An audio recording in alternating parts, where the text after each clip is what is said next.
परमेश्वर की प्यारी आत्माओं से पुनर्निवेदन है। सत्संग प्रारंभ हो रहा है। कृपया सत्संग स्थल पर शांतिपूर्वक विराजमान होकर के श्रद्धा से सत्संग सुने। सत साहिब सतगुरुदेव की जय। बंदी छोड़ कबीर परमेश्वर जी की जय। बंदी छोड़ गरीबदास जी महाराज जी की जय। स्वामी राम देवानंद जी गुरु महाराज जी की जय हो।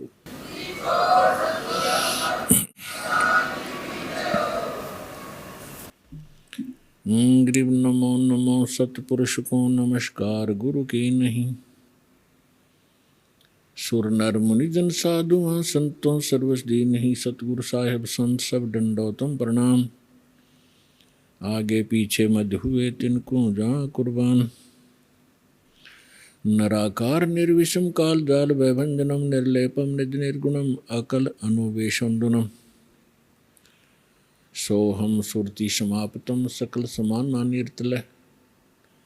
उज्ज्वल हिरंबर हरदमम बेपरवा अथाह वार पारनी मध्यतम। ग्रीव जो सुमर सिद्ध होई गणनायक गलताना। करो अनुग्रह सोई पारस पद परवाना। आदि गणेश मनाऊं गणनायक देवन देवा। चरण कमल लो लाऊं आद्यंत करूं सेवा। परम शक्ति संगीतम हृदय सिद्धिदाता सोई। अवगत गुण अतीतम सत्य पुरुष निर्मोही। जगदम्बा जगदीशम मंगल रूप मुरारी। तन मन अर्पों शीशम भक्ति मुक्ति भंडारी। सुर नर मुनि जन ध्यावे ब्रह्मा विष्णु महेशा।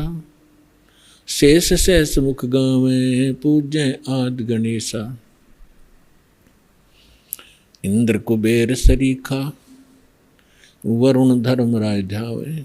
समरथ जीवन जी का मन इच्छा फल पावे।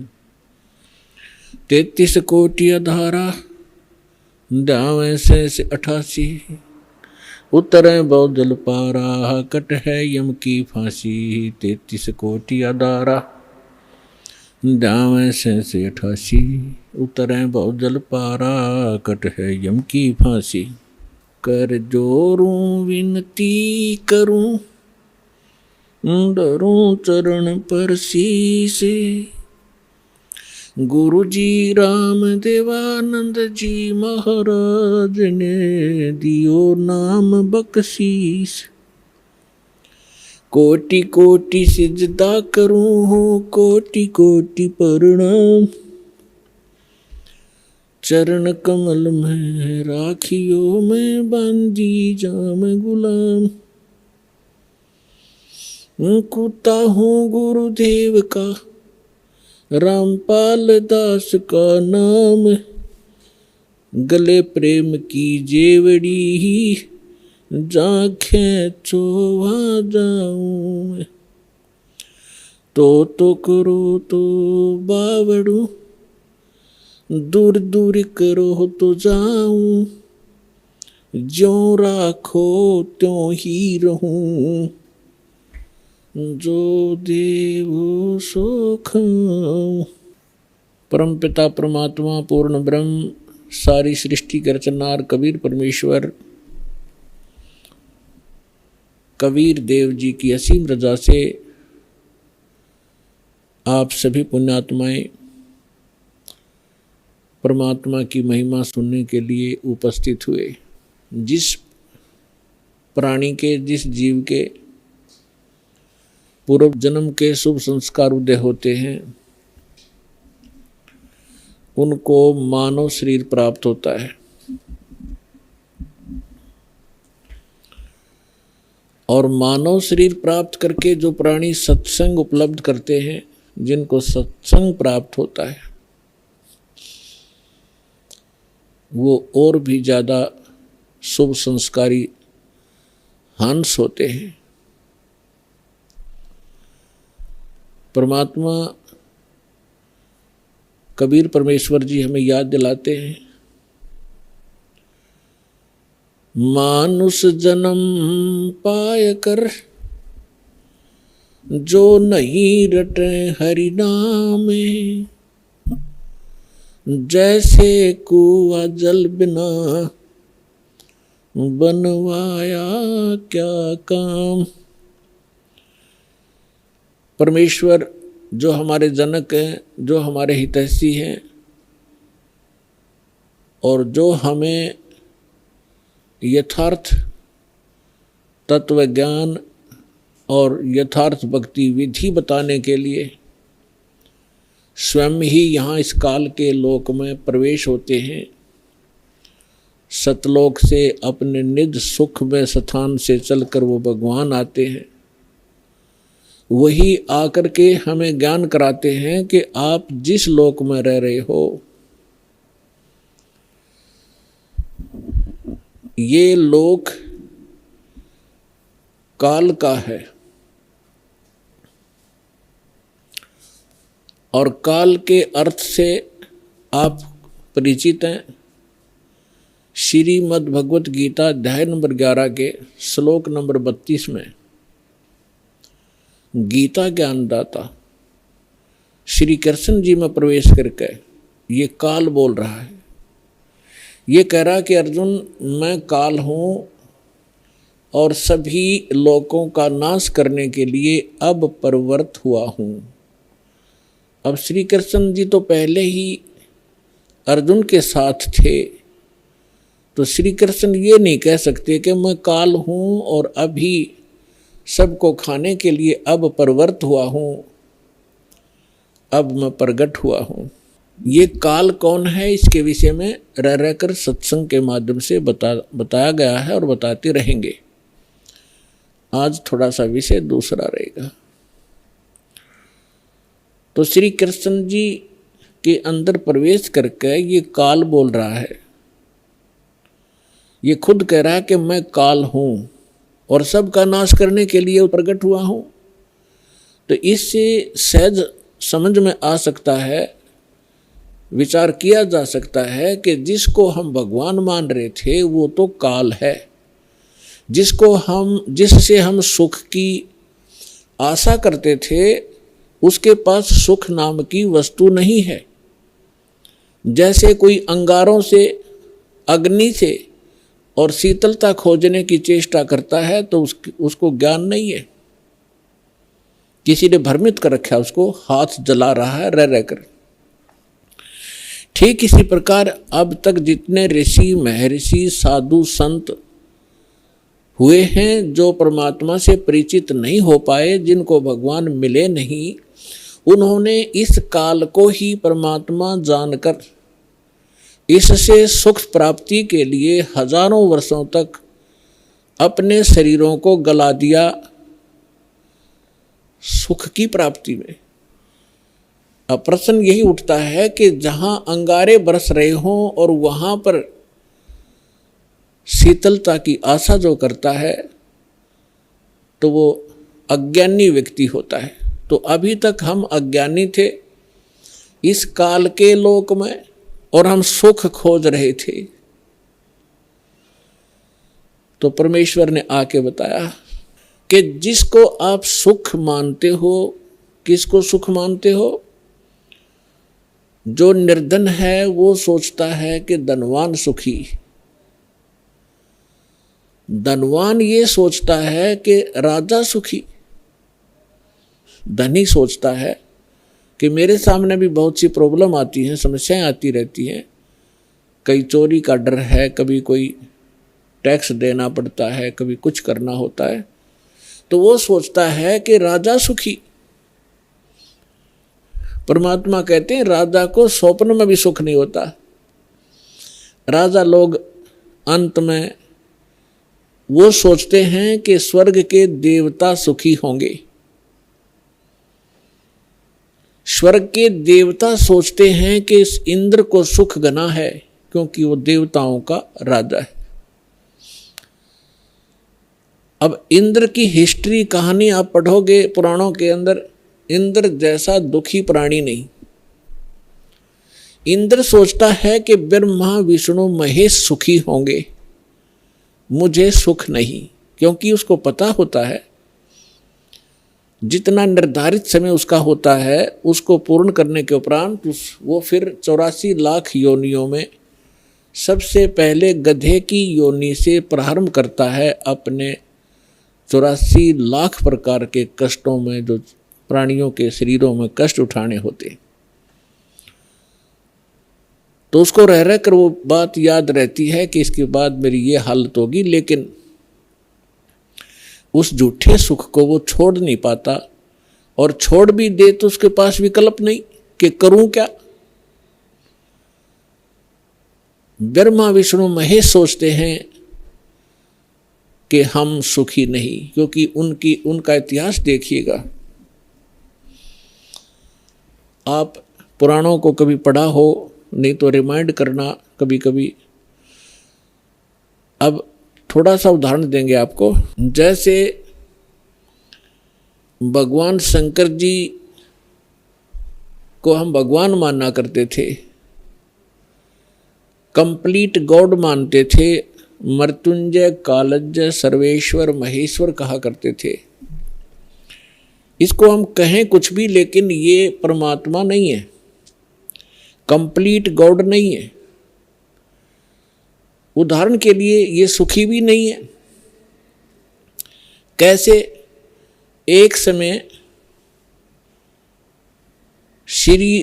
विष्णु जी भी सुखी नहीं है। विष्णु अवतार श्री रामचंद्र रूप में राजा दशरथ के घर जन्म लिया, ये सभी हमारे धर्म गुरु भी बताते रहे हैं और इनके लीला, इनकी जीवनी भी बताती है। श्री रामचंद्र उर्फ विष्णु जी कितने सुखी थे आपको खूब पता है। छोटी सी उम्र में विवाह हुआ, विवाह होते ही वनवास हुआ, और वनवास के अंदर उनकी धर्म पत्नी का अपहरण हुआ। रावण के साथ युद्ध हुआ, करोड़ों जीवों का विनाश हुआ।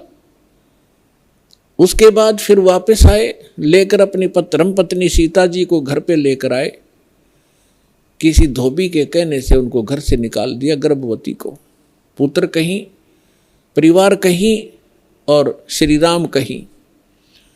वो प्राणी सपने में सुखी नहीं हो सकता जिसके बालक दुखी हो कि तो जंगल के अंदर। जिस समय श्री रामचंद्र जी को वनवास प्राप्त था, सीता जी का अपहरण हो चुका था, श्री रामचंद्र जी विलाप कर रहे थे, रो रहे थे सीता जी की खोज में। ऊपर से भगवान शंकर अपने द्वीप से, अपने लोक से श्री रामचंद्र जी अर्थात विष्णु जी को प्रणाम कर रहे थे। ऊपर से पार्वती जी की दृष्टि पड़ी कि ये किसको प्रणाम कर रहे हैं महेश्वर। पूछने पर पता चला कि नीचे जो व्यक्ति रो रहा है, वृक्षों से लिपट लिपट कर रो रहा है, पशुओं से गले मिल रहा है, उनसे पूछ रहा है मेरी सीता कहाँ गई, उसको ये प्रणाम कर रहा है और उसको विष्णु भगवान का अवतार बता रहा है कि भगवान विष्णु हैं। पार्वती जी को ये बात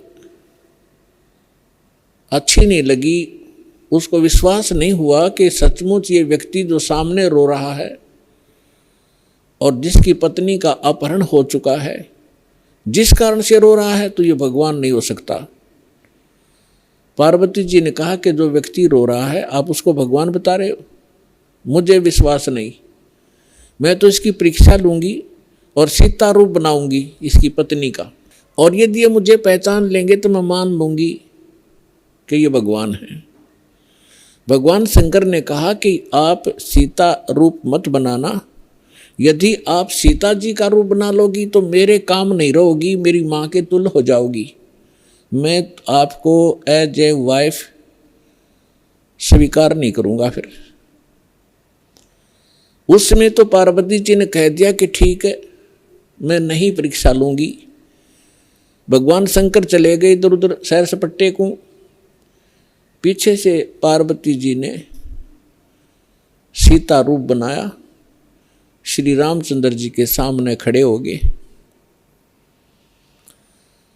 उस समय श्री रामचंद्र जी की दिव्य दृष्टि यानी बुद्धि इस काल भगवान ने खोल दी। अपनी तो पत्नी का पता नहीं उसको कि कौन उठा ले गया, और सामने खड़ी पार्वती को पहचान लिया, जिसने बिल्कुल as it is Sita ji का रूप बना रखा था। क्या कहा कि हे दक्ष पुत्री माया, आप भगवान शंकर को कहाँ छोड़ाए।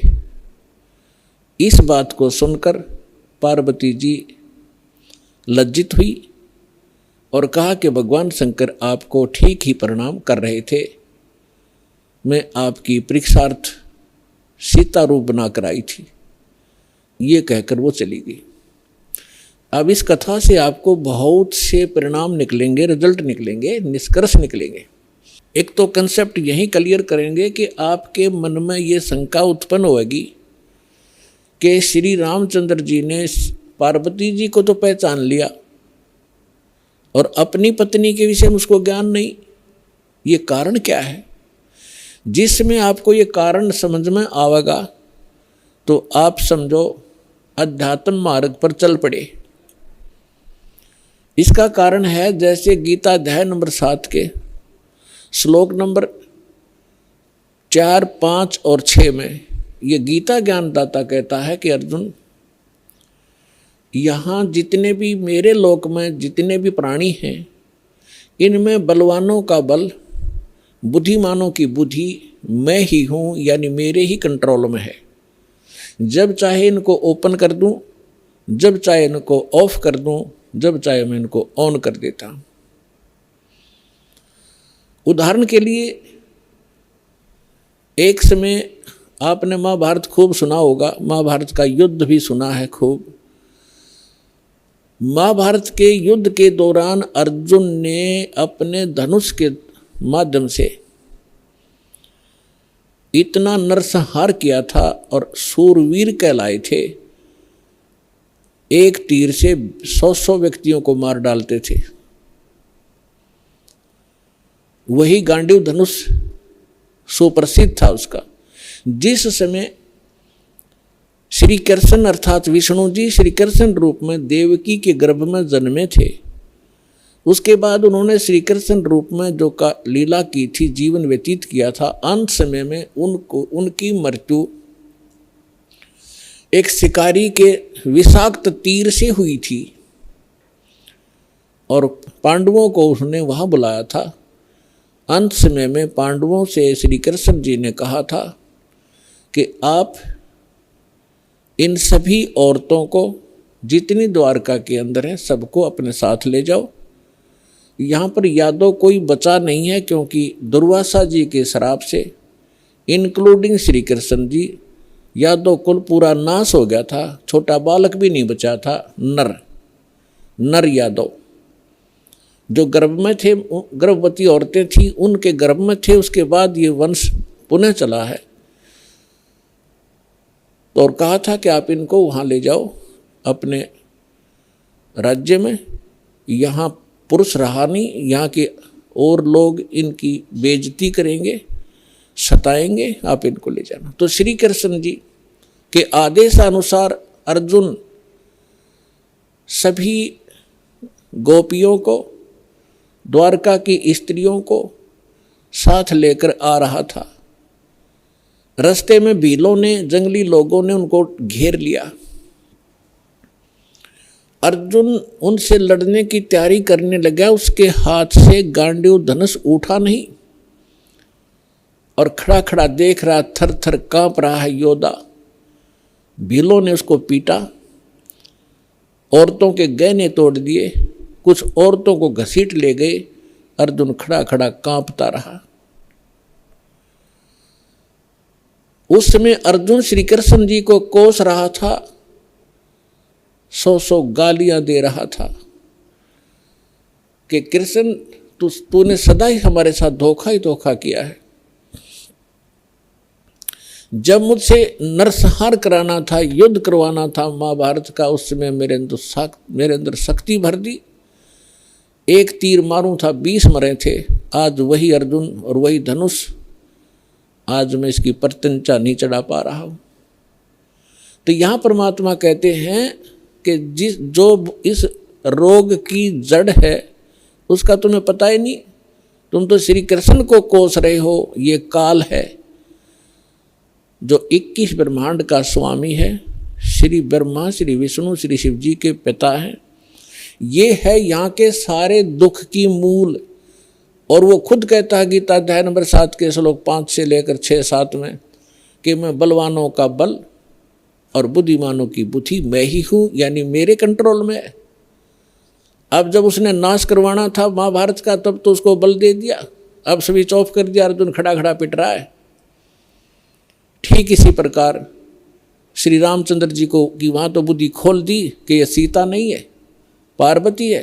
अपनी पत्नी का पता नहीं, उसको उठा कौन ले गया, ऑफ कर दी फिर बुद्धि उसने। तो पुण्यात्माओं, ये काल एक भयंकर जाल है। जब तक आप इसको नहीं समझोगे ना भक्ति कर सकते, ना यहाँ से निकलने की चेष्टा कर सकते। इसीलिए आपको रह रह कर यहाँ बुलाया जाता है, इस काल के जाल को विस्तार से समझाया जाता है ताकि आपको डर बने। आप कहाँ रह रहे हो, यहाँ क्या आशा लगाए बैठे हो, किसके लिए सारा दिन भटक रहे हो। एक कोठी बनाऊंगा, एक बंगला बनाऊंगा, कार लूँगा, लड़का बड़ा अफसर बन जाएगा। कल मृत्यु हो जाती है लड़के की या पिता की। आप देख रहे कितने दुर्घटनाएं होती हैं। पीछे केदारनाथ के अंदर हजारों की संख्या में सपरिवार मारे गए ऐसे लोक में, और आप सुख खोज रहे हो। परमात्मा आके हमें बताया करते थे। तो भगवान परमेश्वर ने आके हमें बताया कि इसका एक विकल्प है। वो स्थान न्यारा है, वो भगवान न्यारा है जो कभी दुख नहीं देता। आप अंगारों में और शीतलता खोज रहे हो, आप काल के लोक में सुख खोज रहे हो। अब प्रसंग पर आते हैं कि ब्रह्मा विष्णु महेश भी सुखी नहीं। अब उधर से जब भगवान शंकर को पता लगा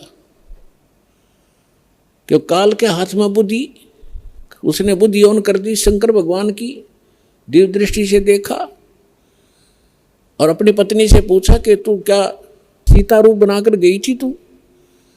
तो उसने मना कर दिया कि नहीं, मैं नहीं गई भगवान, मैं नहीं गई। कि झूठ बोलती है तू झूठ बोलती है। इस बात से वो झिझक गई और चुप हो जाना ही उसका स्वीकृति मानी गई कि सचमुच इसने गलती की है। तो भगवान शंकर ने पार्वती जी से अपनी पत्नी के रूप में उससे व्यवहार करना बंद कर दिया, बातें करना भी बंद कर दी। एक तरफ मौन साध कर बैठा रहते थे, बहुत ही कम बोलने लगे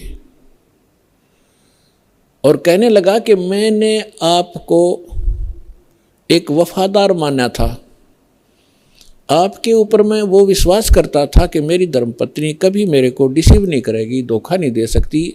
और जब आप मुझे धोखा दे सकते हो तो फिर बाकी संसार से मुझे क्या लिंक रहा, क्या विश्वास रहा। और साफ कह दिया कि तू मेरी माँ का रूप धारण कर चुकी है, मेरी पत्नी रूप में नहीं स्वीकार्य हो सकती। जैसे श्री ब्रह्मा जी सबसे बड़े, विष्णु जी सेकंड नंबर के, शंकर भगवान तीसरे नंबर के, तो बड़े भाई की पत्नी माँ के तुल्य मानी जाती है। तो उसने कहा भगवान शंकर ने कि आपने मेरे बड़े भाई की पत्नी विष्णु की पत्नी का रूप बना लिया सीता, इसलिए आप आज के बाद मेरी पत्नी नहीं माँ के तुल्य हो। अब वो समझ गई कि इन्होंने जो फैसला ले लिया अटल होता है। 10 दिन 20 दिन महीना 6 महीने वर्ष इंतजार की, लेकिन रिजल्ट निल रहा। भगवान शंकर ने उनसे कोई बात नहीं की, हमेशा क्षुब्ध रहते थे। तो पार्वती, अब माँ लड़की को क्या होता है, जब ससुराल के अंदर दुख होता है तो अपने पीहर को जाने की सोचती है, उसका तीसरा विकल्प नहीं होता। तो पार्वती ने सोचा कुछ दिन अपने घर चली जाती हूँ, इनका दिमाग ठीक हो जाएगा। ये सोचकर पार्वती अपने पिता दक्ष के घर पर आ गई। और राजा दक्ष ने उस समय एक यज्ञ कर रखा था और एक नियम है ब्राह्मणों ने बना रखा था, ऋषियों ने, कि जब भी कोई यज्ञ करे तो अपनी सभी बेटियों को, संबंधियों को और उनके पतियों को, दामादों को आमंत्रित किया जाए और प्रतिदिन उनको आदर के साथ उनको प्रतिदिन दक्षिणा दी जाए जैसे ब्राह्मणों को देते हैं। तो ऐसा नियम था कि जितनी भी राजा दक्ष की अन्य बेटियां थी वो सभी आमंत्रित थी और उनके पति यानी दामाद भी आमंत्रित थे। सबके आसन उचित स्थान पर सबको बैठा रखा था। जितने समय तक यज्ञ का और सत्संग का प्रयोजन चलता था, 2-4 घंटे 10 घंटे, तो उस समय सभी अपने अपने आसन पर विराजमान रहते थे और किसी भी कारण से कोई लड़की का पति नहीं आ सका तो उसका आसन लगाया जाता था, खाली छोड़ा जाता था और सबको जो भी दक्षिणा दी जाती थी उसका भी उसके ऊपर भाग प्रतिदिन रखा जाता था आसन पर। तो जो ही पार्वती जी उस अपने घर पे पहुंची, पता चला कि पिताजी ने यज्ञ कर रखा है और ये यज्ञ 2-3 दिन से चल रहा है। अब सारे यज्ञ मंडप में घूम के पिता के सामने पहुंची। पिताजी ने मुंह मोड़ लिया क्योंकि पार्वती जी ने राजा दक्ष के मर्जी के विरुद्ध भगवान शंकर से विवाह किया था, जिस कारण से पिता अक्षुब्ध था।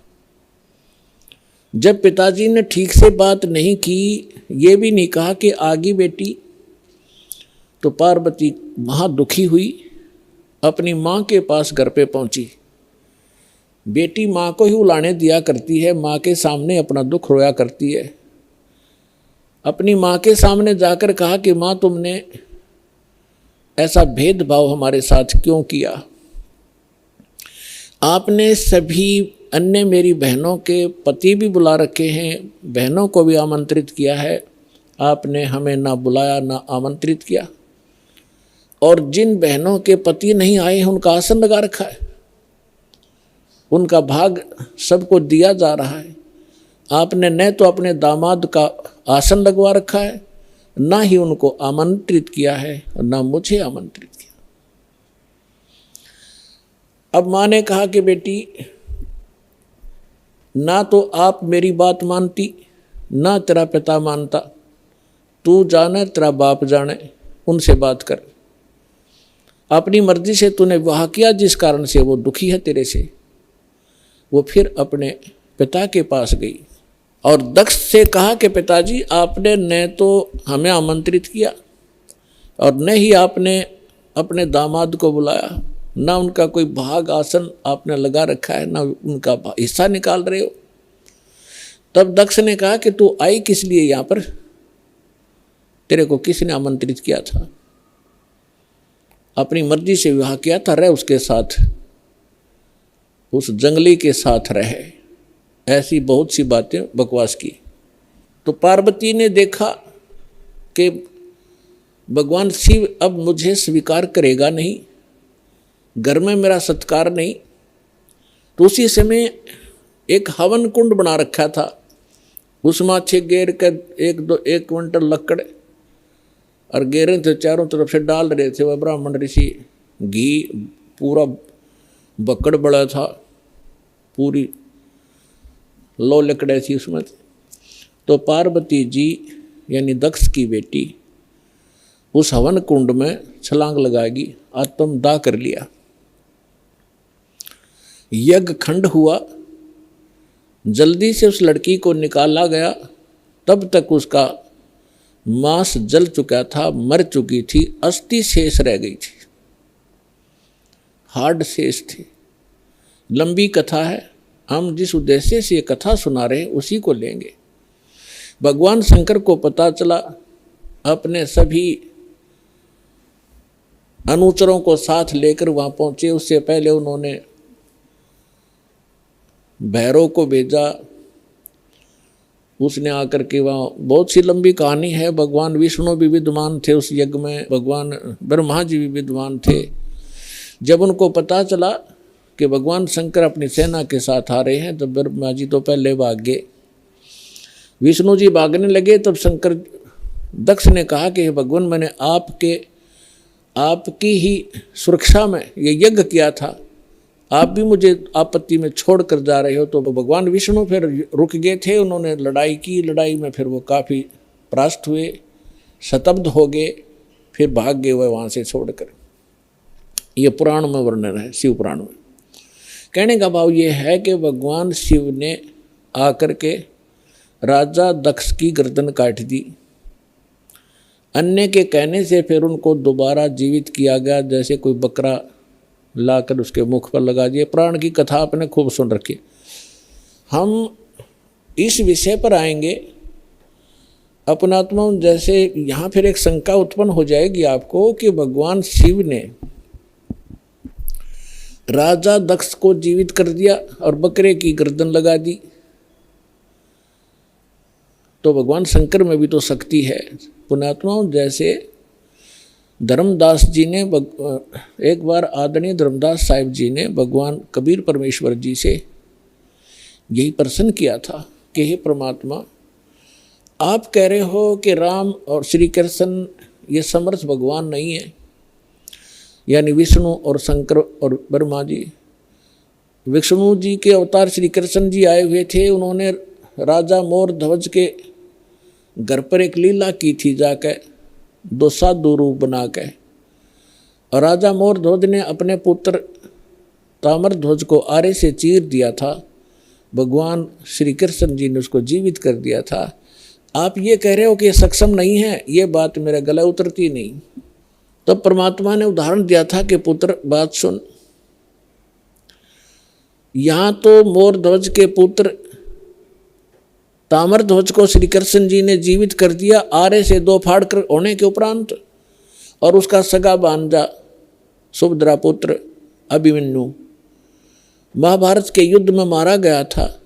पांडवों का कुलनाश हो रहा था, हाहाकार मची थी। श्री कृष्ण रो रहा था, उसकी बहन रो रही थी, पांचों पांडव टक्कर मार रहे थे। उस समय अभिमन्यु को जीवित नहीं किया उसने। उस समय कहाँ गई थी उनकी वो सामर्थ्य। तब धर्मदास जी ने कहा था, भगवान इसका उत्तर भी आप ही दे सकते हो, हम तो बस इतने बच्चों जैसे प्रश्न है हमारे, बच्चों जैसी बुद्धि है हमारी। ये भी बात सही है आपकी कि वहाँ क्यों ना जीवित किया उसको। तो परमात्मा ने कहा कि ताम्र ध्वज लड़के की आयु शेष थी, और जिसकी आयु शेष है ये डॉक्टर एक टांग काट कर दूसरी जगह लगा देते हैं, यहाँ की खाल उतारी वहाँ जोड़ देते हैं, ये तो वैज्ञानिक कर देते हैं इस काम को। और जिनकी आयु नहीं रहती है डॉक्टर फेल हो जाते हैं। खुद डॉक्टर हार्ट अटैक का हार्ट का स्पेशलिस्ट डॉक्टर, और हार्ट की बीमारी से ग्रस्त, और हाथ में गोली टेबलेट खा भी नहीं पाया, 1 मिनट में सांस पूरा हो गया। तो भगवान से बड़ा ना कोई विज्ञान है, ना ये छोटे भगवान है। भगवान तो भगवान ही है, वो समर्थ है, सत्य पुरुष है। तब परमात्मा ने बताया कि ताम्र ध्वज की आयु शेष थी, अभिमन्यु की आयु इतनी ही थी, और ये भगवान इतना ही काम कर सकते हैं।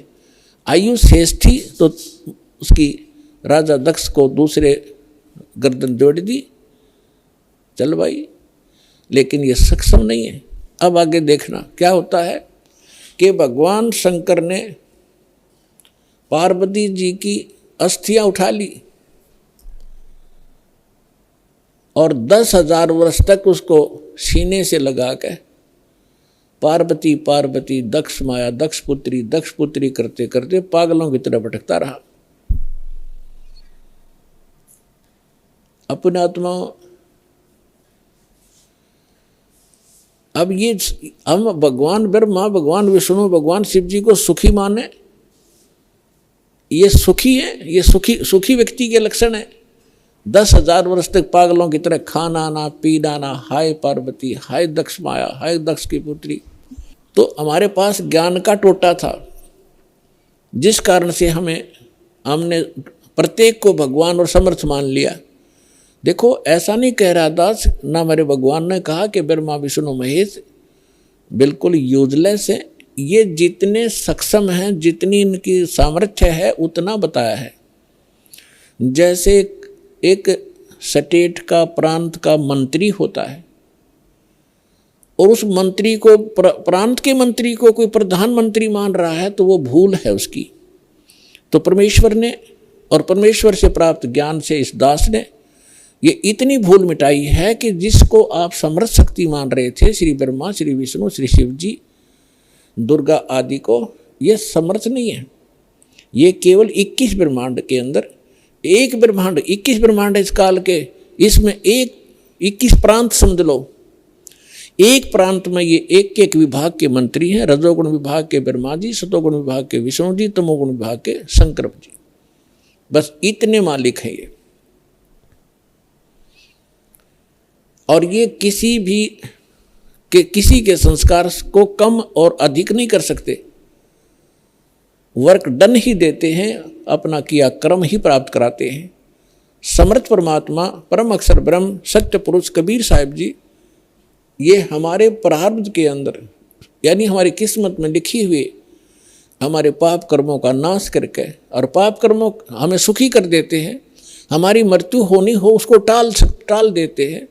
हमारा और भी कोई आपत्ति होनी है, कोई अक्षति होनी है, उसको भी वो जो पाप कर्म से होनी थी, और पाप कर्म नाश हो गया, उस कर्म से ही तो हानि होनी थी, कर्म परमात्मा ने कैंसिल कर दिया तो सुख हुआ। तो ये केवल समर्थ परमात्मा ही कर सकते हैं। अब दास आज ये बता रहा था आपको कि परमात्मा ने हमें आकर के ये बताया है कि इस काल के लोक में, और आप सुख खोज रहे हो,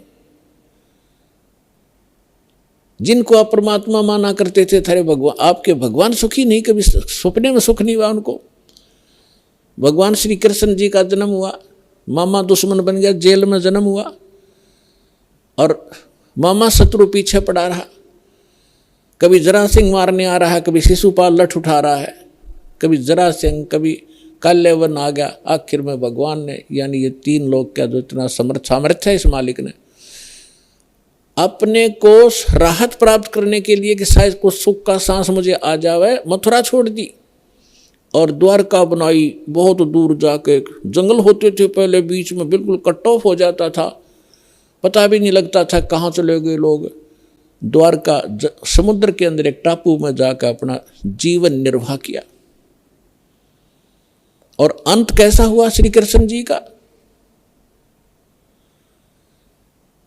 अब भगवान सूक्ष्म वेद में बताते हैं, एक समय द्वारका के किनारे, द्वारका की बनी में, एक तो होता जंगल, एक होती है बनी, यानी स्मॉल फॉरेस्ट, छोटा जंगल जो गांव के, नगर के आसपास होता है, उसको बनी बोलते हैं। तो वहां बनी में जाकर दुर्वासा ऋषि बैठ गए,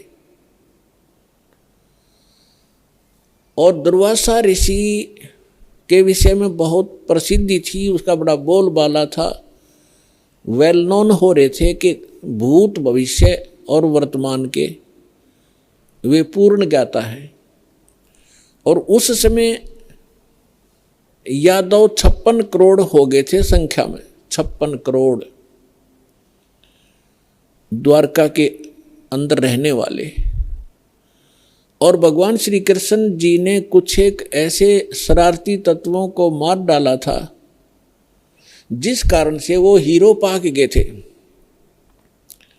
प्रत्येक के हृदय में ये हो गया था कि इनसे ताकतवर पृथ्वी पर कोई नहीं, जिस कारण से यादव अभिमानी हो गए थे। वो साधु संतों की जो सत्कार करना भी छोड़ गए थे, उनके साथ बदतमीजियाँ करना शुरू कर दिया था। इसी बहम में उनका वो टाइम आ गया नाश होने का। अहंकार पुण्यात्माओं कोय कर लियो, अंत में उसको बहुत भारी चोट लगेगी। जीव ही रहना चाहिए, जीव को अपनी औकात का पता लगा रहना चाहिए, ताकि वो आधीन बनकर रहे। आधीनी के पास है पूर्ण ब्रह्म दयाल, मान बड़ाई मारियो बेअदबी सिरकाल। विभिक्षण का भाग बडेरा, दासा तन आया तिस डेरा, दासा तन आया विश्वे बीसा, अर्ता को लंक दे बख्शीसा। ये उदाहरण देकर समझा रहे हैं परमात्मा कि अधीन व्यक्ति के साथ भगवान होता है, और यहाँ के जो झूठे मूठे सुख हैं वो भी उस अधीन और भक्त को ही प्राप्त हुआ करते हैं। रावण ने कितनी भक्ति की, सिर भी काट कर चढ़ा दिए, लेकिन अभिमान नहीं गया। जिस लंका को वो रखना चाहता था उस लंका को से भी हाथ धोना पड़ा अंत में उस अहंकारी प्राणी ने, और एक अधीन बनकर भगवान की भक्ति करता था। परमात्मा आए हुए थे, मुनिंद्र नाम से आए थे त्रेता युग में, जब मंदोदरी और विभीषण परमात्मा के शिष्य हुए थे। और परमात्मा के ज्ञान से आधीनी आती है, आधीनी शिक्षा पर सभी भगत के गुण संपन्न होते हैं, और जिसके अंदर भगत के गुण है वह भगवान रहता है। जिस कारण से विभीषण को वो लंका भी प्राप्त करवाई दाता ने, और रावण उस लंका को रख नहीं सका। वो भक्ति भी करता था लेकिन अभिमान नहीं कहा। तो कहने का भाव ये है कि इस सत्संग से आपको हर एक पहलू पर रोशनी दी जाएगी, ताकि आप परमात्मा के इस तत्व ज्ञान की रोशनी से कहीं ठोकर ना खावें, कहीं गिर ना जावें, अपना काम ना बिगाड़ लें। ये फाउल पॉइंट आपको गिनवाए जा रहे हैं भक्ति के अंदर जो होते। तो यहाँ परमात्मा कहते हैं कि आदिनी के पास है वो पूर्ण ब्रह्म दयाल, मान बड़ाई मारियो हो बेअदबी सिर काल। विभीषण का भाग बडेरा, के बड़भागी था विभीषण, के दासा तन आया तिसनेड़ा, के उसके पास आधीनी आई। विभीषण का भाग बडेरा, दासा तन आया तिसनेड़ा, दासा तन आया विश्वे बीसा, जाको लंक दई बख्शीसा। ऐसा दासा तन है भाई, लंक बकसते वार न लाई। फिर परमात्मा कहते हैं कि उस नम्र आत्मा विभीषण भगवान की सतभक्ति करता था, तो यह झूठा सुख भी अगर तुम्हें चाहिए तो भी इस तरीके से मिलेगा। अधीन रहो, जब तक रहो आपको सुख का सांस रहेगा और फिर मोक्ष प्राप्त हो जाएगी। अब हम आते हैं उसी प्रसंग पे कि यादव सभी भगवान श्री कृष्ण जी की आड़ में अहंकारी हो गए, साधु संतों का सत्कार त्याग दिया, उनके साथ मजाक करने लगे। तुम क्या हो, तुम भटकते फिरते हो जंगल में, हैं, अपना कोई धंधा करके क्यों नहीं खाते हो, इस तरह की भाषा बोलने लगे। उस समय दुर्वासा जी उस बनी में जाकर बैठ गए, द्वारका के बाहर थोड़ी सी दूरी पे। और द्वारका के अंदर इस बात की एक ऐसी रूमर चली, चर्चा का विषय बना के एक महापुरुष आए हैं दुर्वासा जी, बड़े पहुँचे हुए संत हैं और भूत भविष्य और वर्तमान की सब जानते हैं। श्री कृष्ण जी के पुत्र प्रद्युम्न और उसके साथियों ने मिलकर एक कुबद सूझी, उन्होंने एक फैसला लिया कि भाई ऐसे सुन रहे हैं कि ये दुर्वासा जी बड़े पहुँचे हुए महापुरुष हैं और भूत भविष्य की सारी जानते हैं, इसकी परीक्षा लेते हैं। उन्होंने क्या किया कि प्रद्युम्न को, श्री कृष्ण जी के पुत्र को, एक स्त्री का स्वांग करवा दिया, स्त्री के कपड़े बना दिए और एक गर्भवती स्त्री का स्वांग बना दिया। पेट के ऊपर एक कढ़ाया, जैसे छोंक छांक लाने की छोटी सी कढ़ाई हो घर में रसोई में, एक छोटी सी कढ़ाई पेट का बांध दी और ऊपर के उसका लोगड़ बांध दिया रुई सी, फिर कपड़ा बांध दिया और ऊपर के और ताले कपड़े पड़ा दिए और मुंह ढक लिया, घूंघट काट कर चाल पड़ी। 10-12 उसके साथ और जो शरारती स्कीम बना कर गए थे वो गए। दुर्वासा जी के पास जाकर उन्होंने कहा कि भगवान प्रणाम हो ऋषि जी को, हम आपके पास एक समस्या लेकर आए हैं। दुर्वासा जी ने पूछा, बोलो भाई क्या है तुम्हारी समस्या? कि ये व्यक्ति और ये इसकी पत्नी, इनके विवाह को 10-12 वर्ष हो गए थे ऋषि जी, अब भगवान ने दया बख्शी है या गर्भवती हुई है और ये उतावले हो रहे हैं। आपके बारे में सुना है कि आप भूत भविष्य और वर्तमान की सारी जानने वाले हो, तो ये आपसे ये पूछना चाहते हैं कि इसका लड़का होगा कि लड़की। अब दुर्वासा जी ने अपनी दूरबीन ला के देखा, देव दृष्टि, उसने वो समझ गया कि बकवास कर रहे हैं रामजादे। लाल आँख करके और ठाया चिमटा ने बोला यादव कुल का नाश होगा, इससे तुम्हारा ना सर्वनाश होगा यादव कुल का, भाग जाओ रामजादो, तुम क्या कर रहे हो। और ये तो भाग लिए बालक, आगे थारा नाश होगा इससे। अब वो बच्चे भाग आए गाँव में। बच्चा तक ये था, पोता लड़का हो रहा था निरुद्ध, उसका परिधुम बन गए। बाकी कुबत तक कभी भी ये जो बुरा कर्म होता है आदमी को किसी न किसी एज में दुख जरूर देगा। तो नगर में जब आए उन्होंने सबको बताया कि ऐसे ऐसे हम गए थे। दुर्वासा जी तो सचमुच जान गए, वो तो सचमुच जानकार है। उन्होंने बता दिया कि ये गर्भवती नहीं है, तुम्हारा नाश होगा, जिससे तुमने गर्भ बना रखा है इसका, इससे तुम्हारा नाश होगा। तो गांव के जो मुखिया और बुद्धिमान से व्यक्ति बुजुर्ग थे, उनको चिंता बनी कि बच्चों ने तो बकवाद कर दी और उसने श्राप दे दिया, सारे मरेंगे तब। तो उनमें से कुछ कहने लगे कि हमारे सिर पर भगवान श्री कृष्ण बैठे हैं। वाह भाई वाह, ये भी कोई डर की बात है, चलो उसके सामने उनसे प्रार्थना करते हैं। अब श्री कृष्ण जी के पास गए। श्री कृष्ण जी से जाकर अपना चिंता का विषय बताया कि भगवान ऐसे ऐसे बच्चों ने मजाक कर दिया और दुर्वासा जी ने श्राप दे दिया, और दुर्वासा जी का श्राप तो बिजाइल कैसा है, ये तो वापस हो ही नहीं सकता। तब श्री कृष्ण जी से कहा कि आप ही हमारी रक्षा कर सकते हो, आप समर्थ हो, सर्वशक्तिमान हो, आप विष्णु अवतार हो, जैसे भी उनके गुणगान किए। श्री कृष्ण जी ने कहा कि भाई देखो, बच्चों को वहीं भेजो और दुर्वासा जी से माफ़ी मांगे, वो अक्षमा करेगा तो बात बनेगी। उन बच्चों को लेकर नगर के मुखिया व्यक्ति, मौजिद से जो बुद्धिमान व्यक्ति बुजुर्ग से सारे साथ गए, हजारों की संख्या में। दुर्वासा जी के सामने उन बच्चों को कहा कि माफ़ी मांगो।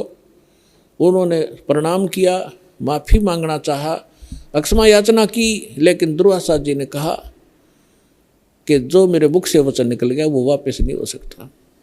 आप जाइए, अपने बच्चों को समझा के रखना चाहिए था, साधु संतों के साथ बकवास नहीं किया करते, आप जा सकते हैं। अब इसको वापस करना मेरे बस की बात नहीं है। फिर वापस आ गए, फिर श्री कृष्ण जी के पास के भगवान, उन्होंने तो मना कर दिया कि मैं अब कुछ नहीं कर सकता। अब श्री कृष्ण जी ने कहा कि देखो, किस चीज से, अपनात्माओं इस कथा से आपको बहुत सा ज्ञान होगा, हर पहलू पर इस पर विचार दास आपको देगा। अब देखो, हम किसी, ये जो श्राप दे दिया है 3 ताप के अंदर आता है। किसी को श्राप दे देना, किसी पर गाल देना, किसी का प्रेत आत्मा छोड़ देना, किसी का जंतर मंत्र कर देना, किसी के ऊपर काला जादू कर देना, ये 3 ताप के अंतर्गत आते हैं। और इन 3 तापों के दुख से पूरे यादोग्रस्त हो गए। और श्री कृष्ण भगवान कल आवे, श्री कृष्ण जी उस ताप से मुक्त नहीं कर सका, उनका नाश हुआ लास्ट में। हालांकि समाधान भी बताया उन्होंने। अब और जितने इनके पुजारी हैं, राम कृष्ण ब्रह्मा और शंकर भगवान के जो संत हैं, उनके गुरु ने उन पदों पर बैठे हैं, वो भी समाधान बताते हैं। जब श्री कृष्ण जी के समाधान बताने से जो साधना क्रिया उसने बताया, उनके करने से कुछ लाभ नहीं हुआ, तो ये इनके जो पुजारियां के बताए हुए समाधान से आप क्या लाभ लोगे, इससे इतना निष्कर्ष निकलेगा।